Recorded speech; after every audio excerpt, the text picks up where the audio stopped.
میرا محبوب تم کو قرآن مجید کی آیتوں کی تلاوت سکھائے گا، تم کو کتاب اور قرآن کی تعلیم عطا کرے گا، اور قرآن مجید تمہارے سمجھ میں آنے والا نہیں تھا کیونکہ یہ رب کا مقدس کلام ہے۔ یہ تو کرم ہو گیا تم پر سرکار کا کہ سرکار کو ہم نے اپنے حبیب کو قرآن کی سمجھ عطا کر دی، اور حبیب نے بغیر کسی معاوضے کے تم کو فری میں جو ہے وہ قرآن کی سمجھ عطا کر دی۔ اور میرا محبوب تو وہ محبوب ہے کہ تم کو تو قرآن کی تلاوت بھی سنائی، کتاب کی تعلیم بھی دی، تم کو حکمت اور قرآن کی سمجھ بھی عطا کی۔ اور جب فارس سے آیا سلمان جس کی زبان فارسی تھی، اور روم سے آیا جب شعیب تو ان کی زبان رومی تھی، اور جس وقت میں آیا حبشے سے بلال ان کی زبان حبشے افریقہ کی تھی، تو سرور کونین صلی اللہ علیہ وسلم نے ان کو اپنے سینے مبارک سے لگا کر کے میرا حبیب تم کو پڑھ کر بھی سناتا ہے، اور جو نہیں جانتا اسے سینے سے لگا کے عطا کر دیتا۔ تو آقا علیہ الصلوۃ والتسلیم نے ان کو بھی قرآن مجید کے یہ سارے علوم جو ہیں وہ عطا فرما دیے، اس لیے کہ صدیق اکبر رضی اللہ عنہ سے پڑھ کر تو عشق کسی کا نہیں ہو سکتا نا۔ سیدنا صدیق اکبر رضی اللہ عنہ سب سے بڑے عاشقوں کے مرشد کون ہیں؟ سیدنا صدیق اکبر رضی اللہ عنہ ہے۔ لیکن جب میں نے سیدنا صدیق اکبر، فاروق اعظم، عثمان غنی، مولا علی اور سرور کونین کے ان جانثاروں کی حیات طیبہ پہ نظر ڈالی تو مجھے یہ بتائیے کہ صدیق اکبر، فاروق اعظم، عثمان غنی، مولا علی کتنی نعتیں ان لوگوں نے پڑھی ہیں؟ اس لیے کہ نعت پڑھنے کا کام جو تھا وہ تو حضرت سیدنا حسان بن ثابت رضی اللہ عنہ کا تھا۔ وہ آقا علیہ الصلوۃ والتسلیم کی بارگاہ میں نعتیں پڑھا کرتے تھے، اور سرور کونین ان کے لیے فرماتے کہ حسان کے لیے ممبر سجا دیا جائے، حسان میرے ممبر پہ بیٹھ جاؤ اور میری نعت پڑھو، جبریل تمہاری مدد کریں گے۔ نعت خوانی کے اندر بھی مدد ہوتی ہے۔ آپ میری شان کے مطابق اگر شعر تم نہ بنا سکے تو جبریل بتائیں گے شعر کیسا ہوگا۔ تو آقا علیہ الصلوۃ والتسلیم کے یہ جو لوگ ہیں صدیق اکبر، فاروق اعظم، کو یہ تو نہیں کہہ سکتے نا کہ حسان بن ثابت کا عشق جو تھا وہ صدیق اکبر سے زیادہ تھا، فاروق اعظم سے زیادہ تھا۔ دنیا مانتی ہے کہ عاشقوں میں سب سے بڑے عشق رسول کے جو مرشد ہیں وہ سیدنا صدیق اکبر رضی اللہ عنہ ہیں۔ تو ان کی بارگاہ سے جواب یہ ملے گا کہ اگر ہم نے لفظوں میں اپنے آقا کی نعت نہ پڑھی تو کیا ہوا؟ ہم نے تو اپنے حبیب محبوب آقا سے اتنی محبت کی تھی کہ ہماری ذات ہی آقا کی نعت بن گئی تھی۔ یعنی ابو بکر سانس لیتا ہے تو سرکار کی وجہ سے، ابو بکر جیتا ہے تو حضور کی وجہ سے، ابو بکر چلتا ہے تو حضور کی وجہ سے، ابو بکر کی زندگی ہے تو حضور کی ساتھ میں ہے۔ اتنا فنا ہو گیا تھا وہ حضور کی محبت میں کہ دودھ میرے سرکار پیتے تھے اور پیٹ ابو بکر صدیق کا بھر جاتا تھا۔ اللہ اکبر۔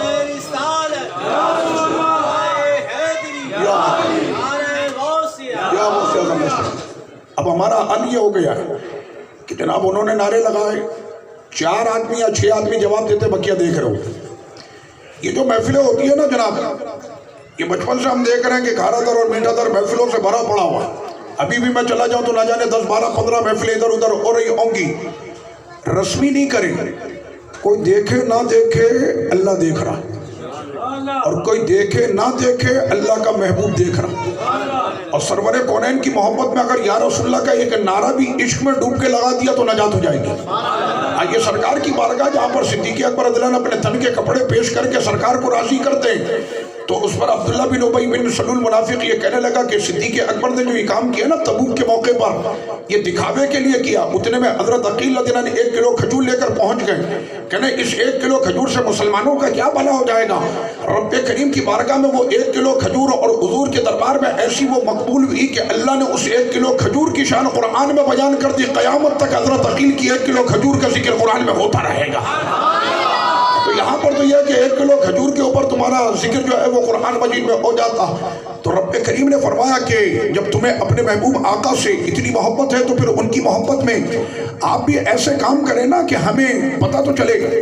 اب مسئلہ یہ ہوا کہ لوگ آ کر آج سوال کرتے ہیں، لوگ آ کر آج یہ سوال کرتے ہیں کہ جناب رزق کا مسئلہ ہو گیا، گھر کے اندر بیماریاں آ گئی، گھریلو مسائل ہو گئی، یہ ہو گیا وہ ہو گیا۔ میں نے کہا تمہارے پاس ساری نعمت تو موجود ہے، اس قرآن کو کبھی سینے سے لگایا کرو، کبھی آنکھوں سے لگایا کرو، کبھی لبوں سے چوما کرو اور لفظوں سے اس کو پڑھنا شروع کر دو، ساری ٹینشنیں دور۔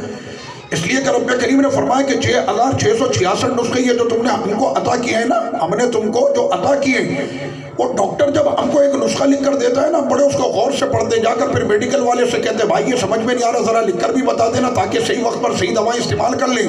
تو رب کریم فرما رہا ہے کہ یہ 6666 نسخے ہیں، قرآن کی کوئی بھی آیت کسی بھی مرض میں پڑھ لینا شفا ہو جائے گی۔ لیکن مسئلہ یہ ہے کہ ہم کھول کے پڑھے تب کی بات ہوگی نا. ہمارے یہاں تو قرآن مجید تب کھولا جاتا ہے کہ جب بندے کو آ رہی ہوتی ہے موت, تو اس وقت میں اس کو یہ پتا ہوتا ہے کہ یاسین شریف پڑھنے سے موت میں آسانی ہوتی, اور جب وہ مر جاتا ہے تو اس کے لیے پھر سویم کے وقت میں قرآن مجید, یا پھر چہلم کے وقت میں, یا پھر سالانہ برسی جب ہوتی اس میں قرآن مجید کھولا جاتا. اس وقت میں بھی دیکھا یہ جاتا ہے کہ 10 آدمی اگر قرآن مجید پر ہیں تو 100 آدمی بیٹھا ہوتا ہے چنے پہ, وہ جو چیاں ہوتی ہے نا, وہ بیجوں کے اوپر بیٹھا ہوتا, 100 آدمی وہاں بیٹھا ہوتا, 10 آدمی قرآن مجید پر ہوتے. کیا مطلب کہ وہ قرآن مجید پڑھنے کا اور اس طرف جاتے ہوئے اس کو ایسی نا کوئی گھبراہٹ ہونے لگ جاتی. وہ دولہے کا میں نکاح پڑھاتے ہوئے, آپ کو پتہ ہے نا دولہے سے پہلا دوسرا کلمہ سنتی, تو جب پہلا کلمہ اور دوسرا کلمہ اس کو میں نے کہا کہ پڑھنا ہے, جی کیا پڑھوں؟ ارے میں نے کہا میں نے تیرے کو کوئی کافر تھوڑی بول دیا, پہلا دوسرا کلمہ پڑھنے کا تو بولا ہے. یہ میں آپ کو حقیقت بتا رہا ہوں کہ ہم آنکھ کھولتے ہیں تو ہم نے غوث پاک کا ذکر سنا, ہم نے خواجہ صاحب کا ذکر سنا, ہم نے داتا صاحب کا ذکر سنا, ہم نے سرور کونین کی نعتیں سنی, ہم نے آنکھ کھولی تو ایک مسلم گھرانے کے اندر ہم نے آنکھ کھولی, ایک مسلم ملک کے اندر ہم نے آنکھ کھولی. اور جتنی محفلیں ہمارے یہاں پاکستان میں ہوتی ہے نا, قسم خدا کی ان محفلوں کا حق اور یہ محفلوں کا رسمی ختم کر کے اگر عشق میں ڈوب کر ہم یہ محفلیں کرنا شروع کر دیں, قسم خدا کی پاکستان کی محفلوں سے پوری دنیا میں انقلاب آ جائے گا.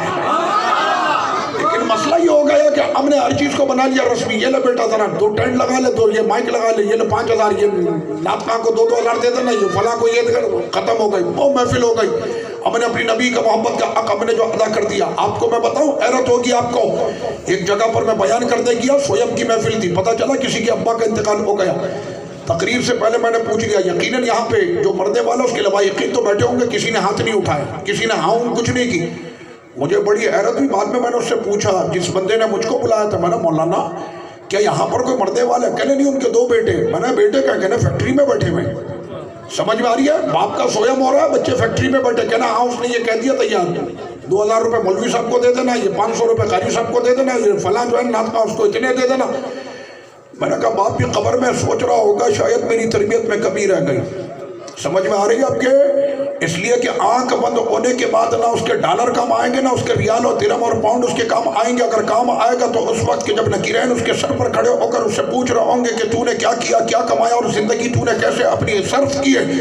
تو ایسے وقت میں اگر اس کا لخت جگر سامنے کھڑا یاسین پڑھنا ہوگا تو وہ کم از کم ناز اور رشک کے ساتھ تو یہ کہے گا کہ یہ دیکھ لے میرا تربیت کا نتیجہ, میرا لال قرآن پڑھ لا. ہاں اس وقت میں یہ ساری چیزیں جو ہیں نا یہ اس وقت میں یاد آئیں گی. آج قرآن مجید پڑھنے کا وقت ہے. غوث پاک رضی اللہ عنہ کے ماننے والوں, آج قرآن مجید پڑھنے کا وقت ہے. نماز کے مسائل ہمیں نہیں آتے, کپڑے پاک کرنے کے مسائل ہمیں نہیں آتے, روزے کے مسائل ہمیں نہیں آتے. میں کیا ایک علاقے میں اتنا چراغا دیکھ کے دل خوش ہو گیا. میں نے کہا کیا بات ہے, اتنا چراغا. اور جب میں محفل میں جا کر بیٹھا تو 10 آدمی بیٹھے ہوئے. میں نے کہا کیا مطلب؟ کہنے چراغے کے اندر ہم نے نبی کی محبت کا حق ادا کر دیا ہے. ہاں ہم نے چراغا کر دیا نا, ہم نے نبی کی محبت کا حق ادا کر دیا. میں نے کہا 10واں پارہ اٹھا کر دیکھ لو, رب کریم نے فرمایا کہ نبی کی محبت کا پہلا حق, نبی کی محبت کا پہلا حق, ان کان آباؤکم و ابناؤکم, کہ میرے ابھی پر تمہارے بیٹے بھی قربان ہیں, تمہارے باپ بھی قربان ہیں. یہ نبی کی محبت کا پہلا حق ہے. ہم کس چیز کو سمجھ رہے ہیں؟ ٹھنڈے موسم کے اندر, ٹھنڈے ماحول کے اندر نعتیں پڑھنا یہ کون سا مشکل کام ہے؟ مزہ تو تب آتا ہے. صدیق اکبر فرمائے کہ مزہ تو تب آتا ہے نا کہ نعت پڑھنے کا, سامنے ابو جہل کھڑا ہو اور تمہارا جلسے گاہ سجے میدان بدر میں, پھر وہاں پر نعت پڑھنے کا مزہ آتا ہے نا, پتہ چلے. تو صحابہ کرام علیہم رضوان کہتے ہیں کہ ہم نے تو ایسے موسم کے اندر نعت پڑھی ہے کہ ہمارے سر پھٹے تھے, ہمارے بازو کٹے تھے, ہمارے سینے چرے تھے. احد کی وادی میں جب کسی نے آ کر سرکار کے خیمے کے سامنے حضور پر طنز کی شاعری کرنا شروع کی تو ہم نے اپنے مرم پٹی اٹھا کر ہم نے پھینکے اور اپنے پھٹے سروں کے ساتھ ہم جا کر یہ نعت پڑھ لیتے. سب سے اولا ہو اعلیٰ ہمارا نبی. وہاں پر نعت پڑھنے کا جو مزہ آتا. اب لیجیے جناب, قرآن مجید فرقان حمید, ہمارے پاس سب کچھ ہے, ہمارے پاس سب کچھ ہے. کہہ رہے اولاد ہماری فرما بردار نہیں ہے, میں نے قرآن مجید کی تعلیم نہیں ہے. ہمیں رزق کی تنگی ہو گئی, میں نے قرآن کی تعلیم نہیں ہے. ہمارے گھر میں مسئلے ہو گئے, میں نے قرآن کی تعلیم نہیں ہے. ہمارے کاروباری مسائل ہو گئے، میں نے قرآن کی تعلیم نہیں ہے، اس لیے کہ جو قرآن پڑھنے لگ جاتا پھر اس سے کوئی مسئلہ نہیں ہوتا۔ اب میں اس کو ثابت کروں گا کہ جو قرآن پڑھنے والے لوگ ہوتے نا پھر ان کی طاقت کا عالم ہوتا کیا ہے۔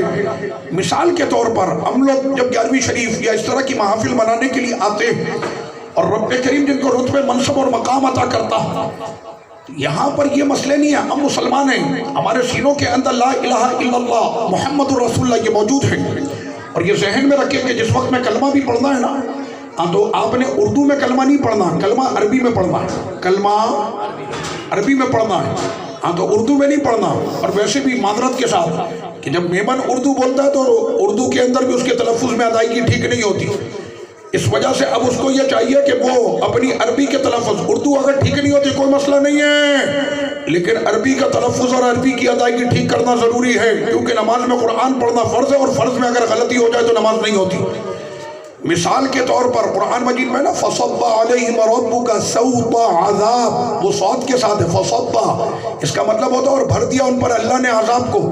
غوث پاک رضی اللہ عنہ کے دربار کا سجادہ نشین، وہ جب وہاں دربار میں بھی تقریر کرے نا تو مجھے یہ شرف حاصل ہے کہ ایک نہیں کئی سال ان کی تقریر کا ترجمہ غوث پاک کی 11ویں شریف میں ان کے دربار میں نے کیا، اور یہ شرف اور میں اعزاز تحدیث نعمت کے طور پہ عرض کر رہا ہوں کہ پاکستان میں جب وہ بیان کرتے تو ان کا ترجمہ میں کرتا۔ اب یقین کریں انہوں نے اپنے ہر خطاب کے اندر یہی بات کہی ہے، ہر خطاب میں وہ یہی بات کہتے ہیں کہ عبد القادر جیلانی تو پیر اس کو مانتا ہے کہ جو پیر خود بھی قرآن پڑھے اور اپنے مریدوں کو بھی قرآن پڑھائے۔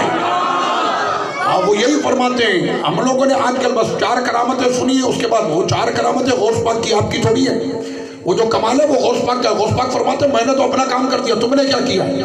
یہ اصل میں سوال تو ہمارے یہاں پر مسئلہ یہ ہمیں نہیں آتا، اب ہم اپنے لہجے میں پڑھ لیں۔ 70 سال کے بوڑھے شخص سے میں نے پوچھا آپ نے قرآن مجید پڑھا ہے؟ کاروبار تو آپ نے بہت کر لیا، فیکٹری اور جائیدادیں تو آپ نے بہت بنا لی، ہر بچے کی ایک فیکٹری ایک بنگلہ آپ نے دے دیا، اور مجھے اب کوئی ٹینشن نہیں ہے، دنیا سے بھی چلا جاؤ، میرے بچے اپنے پیروں پر کھڑے ہو گئے۔ میں نے کہا آپ نے قرآن مجید پڑھا ہے؟ تو ہاں بچپن میں پڑھا تھا نانی سے، بچپن میں پڑھا تھا دادی سے۔ میں نے پھر کسی قاری صاحب سے جا کر آپ نے چیک کروایا کہ آپ کی تلاوت درست ہے؟ اس لیے کہ آپ نے فصبہ میں صاد کا مخرج اگر نہیں نکلا ہے، اور عوام عمومی طور پہ نہیں نکالتی، وہ فصبہ کو پڑھتی فصبہ سین کے ساتھ، آپ جانتے ہیں اس لیے سین پڑھنے میں آسانی ہوتی، فصبہ، اس کا ترجمہ کیا؟ فصبہ صاد کے ساتھ پڑھا اور بھر دیا ان پر اللہ نے عذاب کو، اور سین کے ساتھ اگر پڑھا نا تو اب ہوگا اللہ نے اس کو گالی دی۔ تو سمجھ میں آ رہا آپ کہ اگر کوئی اللہ کے لیے یہ لفظ کہے کہ معاذ اللہ اللہ نے اس کو گالی دی، اس کا ایمان سلامت رہے گا؟ الم تر کیف فعل ربک بعاد، اے میرے حبیب کیا آپ نے نہ دیکھا کہ آپ کے خدا نے قوم عاد کے ساتھ کیا کیا؟ اب یہ فعلا کا جو لا ہے نا، اگر اس لا کو تھوڑا سا کھینچ کے پڑھ دیا فعل ربک، تو اب اس کا ترجمہ یہ ہوگا اے میرے حبیب کیا آپ نے نہ دیکھا کہ آپ کے 2 خداؤں نے قوم عاد کے ساتھ کیا کیا؟ مجھے بتائیں سرکار علیہ الصلوۃ والسلام ایک خدا کے ماننے والے کہ 2 خدا کے؟ اب کچھ سمجھ میں آ رہی ہے؟ آپ علیہ الصلوۃ والسلام تسلیم پر اگر جان کر کوئی یہ تہمت لگائے کہ فعلا کھینچ دے تو پھر اس کا ایمان سلامت رہے گا؟ یہ مسئلے میں صرف ایک سورت کی 2 آیتیں بھی میں نے پڑھی، اس کے اندر قوم کی جو غلطی ہے وہ میں آپ کو بتا رہا۔ جس وقت میں دعائے قنوت پڑھتے ہیں نا وَنَشْكُرُكَ وَلَا نَكْفُرُكَ، پبلک پڑھ لی ہوتی اسپیڈ میں، اس لیے اس کو دکان بھی پہنچنا ہوتا ہے نا، وَنَشْكُرُكَ وَلَا نَكْفُرُكَ وَنَخْلُ وَنَتْرُكُ مَن يَفْجُرُكَ، آپ جانتے ہیں وَنَشْكُرُكَ وَلَا نَكْفُرُكَ، ہم تیرا شکر ادا کرتے ہیں، ہم کفر کبھی نہیں کرتے، نہ کرتے ہیں نہ کریں گے، لیکن وَنَشْكُرُكَ وَلَا نَكْفُرُكَ اگر کسی نے پڑھ دیا تو اب ترجمہ یہ ہوگا کہ ہم تیرا شکر ادا کرتے اور ضرور ضرور ہم کفر بھی کریں گے۔ صرف میں آپ کو یہ مسئلے سمجھا رہا ہوں کہ غوث پاک رضی اللہ عنہ سے اگر محبت اور عقیدت ہے تو آؤ درس قرآن کی طرف، آؤ تعلیم قرآن کی طرف، آؤ قرآن کے درس کی طرف، آؤ قرآن کی تلاوت کی طرف، آؤ قرآن کی ادائیگی کی طرف۔ اور 70 سال عمر ہو جانا عیب نہیں ہے، لیکن اس عمر میں ہدایت کا نہیں جانا یہ میرے خدا کی توفیق ہے۔ اور ہمارا رب تو ایسا کریم رب ہے نا، بندہ کبھی آ کر یہ کہے کہ مولانا اب تو جانے کے دن ہو گئے اب ہمیں سمجھا رہے ہو، میں نے کہا میرا رب تو وہ رب ہے کہ بس جان کنی کی کیفیت سے پہلے بھی اگر توبہ کی توفیق مل جائے تو وہ کریم پروردگار اسی قرآن میں یہ فرماتا کہ جس بندے نے توبہ کر لی، ارے ہم تو ایسے بخشنے والے مہربان ہیں کہ ہم اس کے زندگی بھر کے گناہوں کو نیکیوں میں بدل دیں گے۔ اور شرط یہ کہ توبہ وہ دل سے کر لے، اپنے گناہوں پر نادم ہوتے ہوئے اپنے دل سے وہ توبہ کر لے، آئیے جناب قرآن مجید فرقان حمید کی طرف. قرآن مجید میں الا ان اولیاء اللہ لا خوف علیہم ولا هم یحزنون، اللہ کے ولیوں کو خوف نہیں، اللہ کے ولیوں کو غم نہیں. اللہ کے ولی کو خوف نہیں ہوتا، اللہ کے ولی کو غم نہیں ہوتا. تو مجھ سے کو پوچھے کہ اللہ کے ولی ہوتے کیسے؟ میں نے خادم حسین رضوی کو دیکھ لو،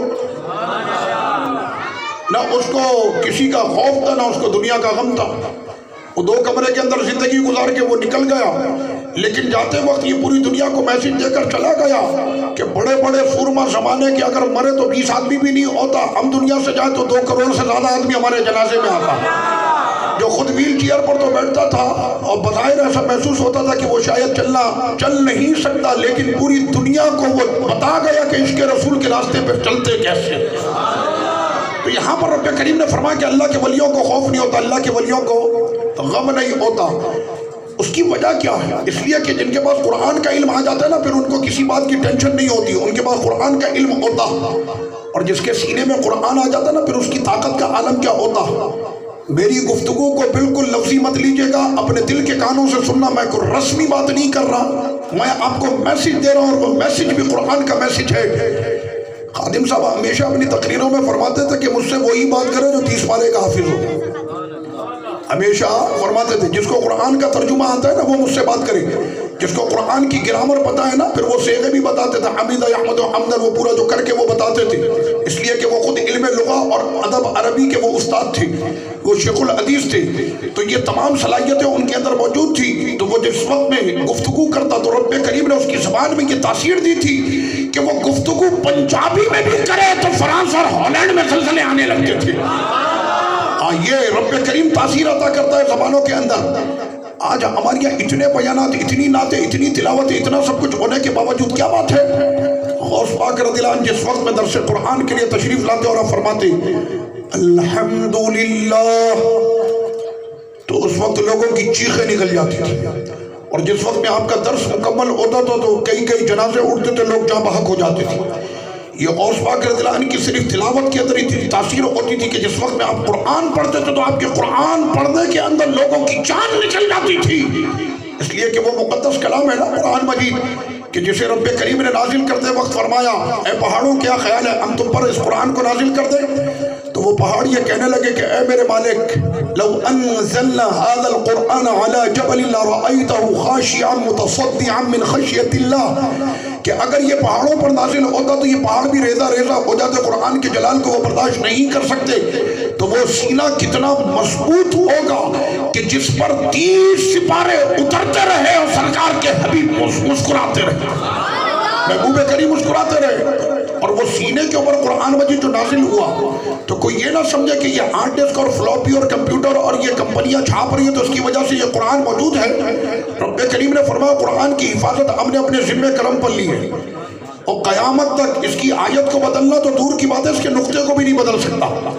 اس کی حفاظت ہم نے اپنے ذمہ کرم پر لی ہے، لیکن بظاہر اس کی حفاظت نہ کاتبوں پر موقوف ہے، نہ پریس پر ہے، نہ پرنٹنگ پر ہے، نہ سی ڈی پر ہے، نہ فلوپی پر ہے، نہ کتابوں پر ہے، نہ گتوں پر ہے. ہم نے قرآن کی حفاظت مومن بچوں کے سینوں میں کر دی، ایسی جگہ پر قرآن محفوظ کر دیا کہ کسی کا باپ اور کوئی طاقت بھی جو ہے نا وہاں پر ہاتھ نہیں ڈال سکتی. اللہ تعالیٰ نے قرآن کو سینوں کے اندر محفوظ کر دیا. اب اس قرآن میں سب کچھ موجود ہے. کہنا والدین کا فرما بردار بننا، میں نے قرآن پڑھو. رزق چاہیے، کہنا قرآن پڑھو. اگر تم کو پریشانی ہے قرآن پڑھو، تم کو دشواری ہے قرآن پڑھو. زندگی چاہیے قرآن پڑھو، سکون چاہیے قرآن پڑھو. قرآن قرآن قرآن قرآن قرآن. اس لیے غوث پاک رضی اللہ عنہ نے بھی فرمایا کہ ہم نے تو ماں کی شکم میں قرآن پڑھا. تو اب اگر وہ اپنے آپ کو قادری کہتا تو اسے قرآن سے محبت ہونی چاہیے. مسئلہ یہ ہوا عقیدے کا تحفظ اور نظریات کے اوپر قائم رہنے کے لیے قرآن مجید کا ہونا بہت ضروری.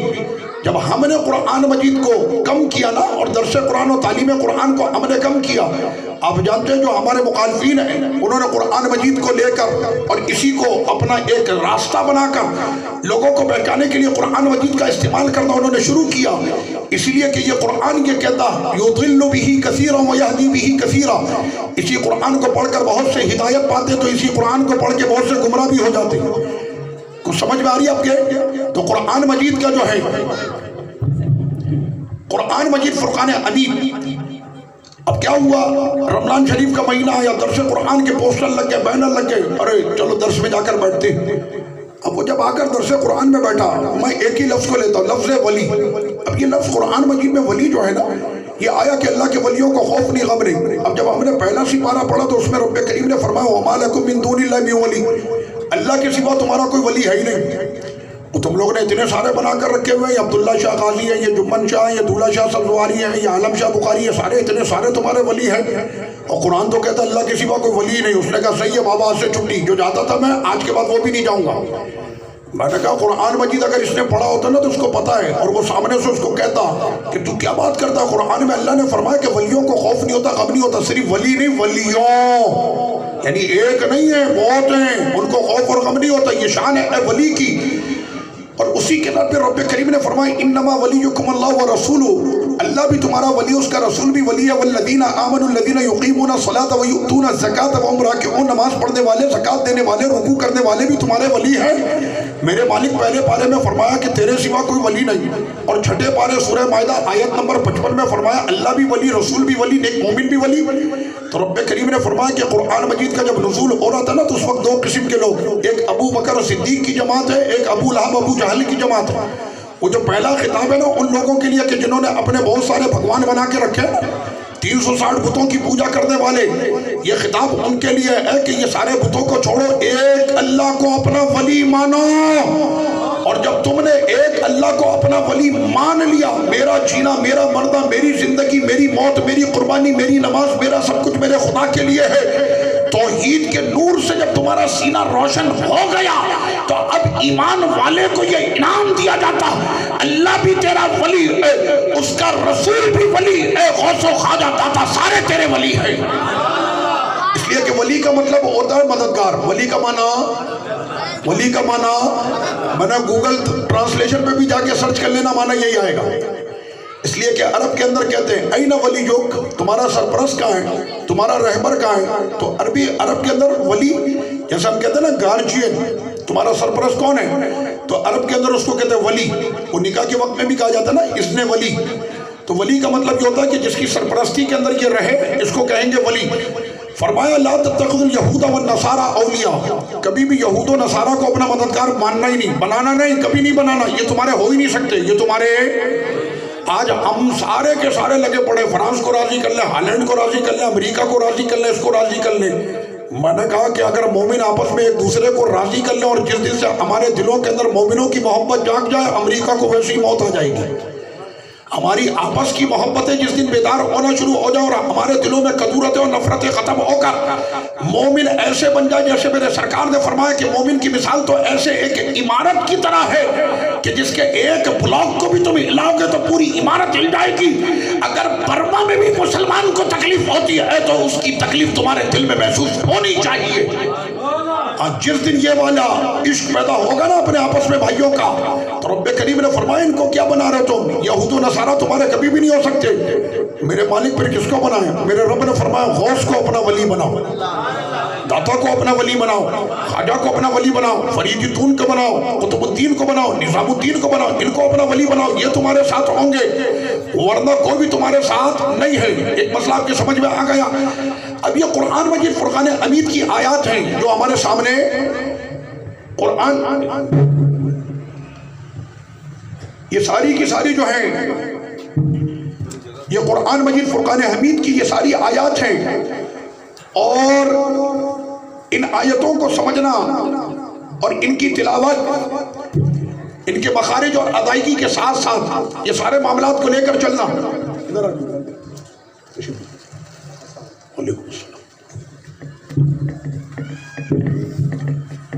تو یہ سب سے اہم مسئلہ۔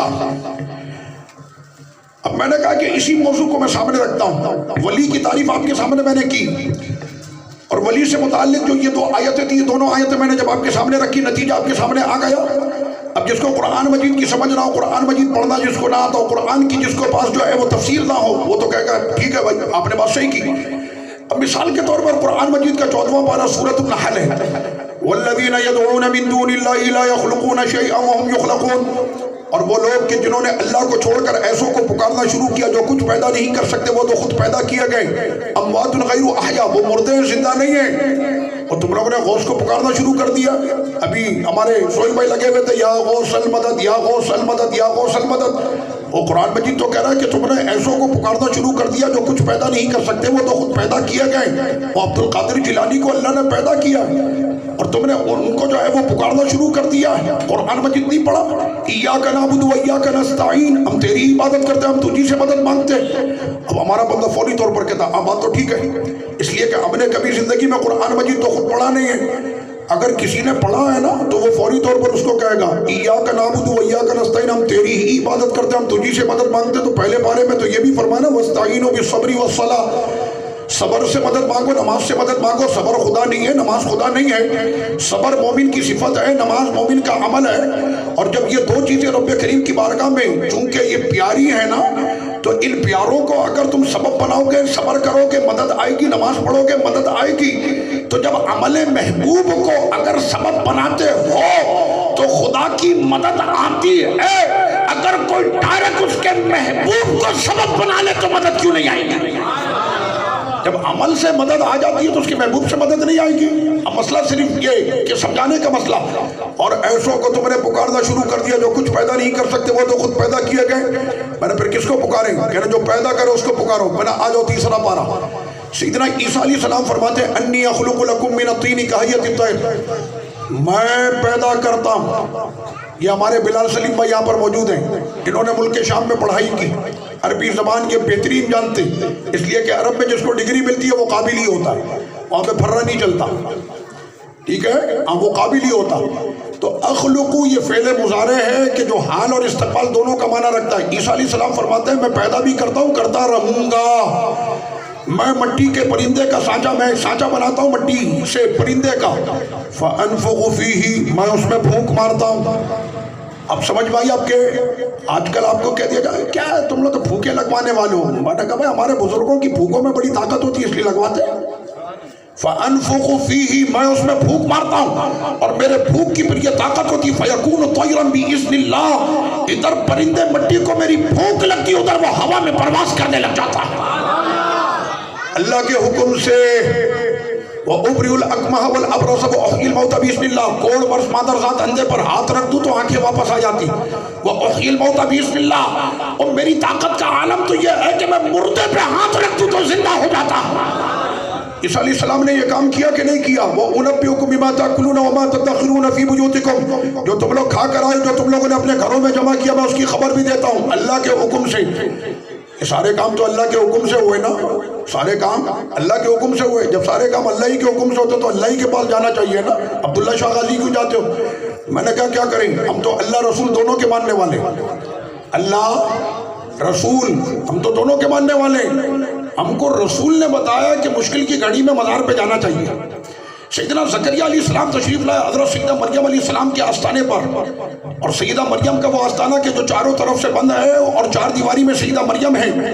بے موسم کے وہاں پر پھل, سردی میں گرمی کے, گرمی میں سردی کے, کیا مطلب پورے سال سارے پھل موجود ہیں.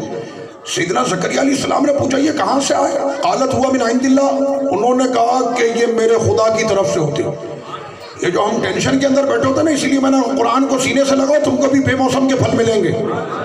یہ میرے رب نے وعدہ کیا ان اللہ یرزق من یشاء بغیر حساب, بے شک اللہ رزق عطا کرتا ہے بے حساب عطا کرتا ہے. کیا مطلب کہ رزق بھی بے حساب عطا کرتا ہے, اور جو بے حساب وہ عطا کرتا ہے تو پھر وہ حساب لینے والا اسے بھی بے حساب کر دیتا, ایسا رزق اس کو عطا کرتا. اور سیدنا زکریا علیہ السلام وہ نبی رسول ہے نا, تو انہوں نے کیا کیا ہنالک. اب ہم لوگ عرب کے اندر کیا کہتے ہیں, ہم سے تو پوچھتے نا وہ کہاں ہے, ہم کہتے ہیں ہونا ادھر ہے. سمجھ رہا, یہ دونوں معنی میں استعمال ہوتا ہے, ادھر اور ادھر. تو یہ لفظ ہے ہنالک, اسی جگہ پر. یہ اسی جگہ کا ذکر کیوں کیا گیا سیدہ مریم کے جہاں پر وہ اللہ کی نعمتیں برس رہی تھی اولیاء کے آستانے پر؟ تو ہنالک اسی جگہ پر دعا زکریا ربا, سیدنا زکریا علیہ السلام نے اپنے رب کے لیے دعا مانگنے کے لیے ہاتھ اٹھا دی. تو سمجھ میں آ رہا ہے, ولیہ کے آستانے پر نبی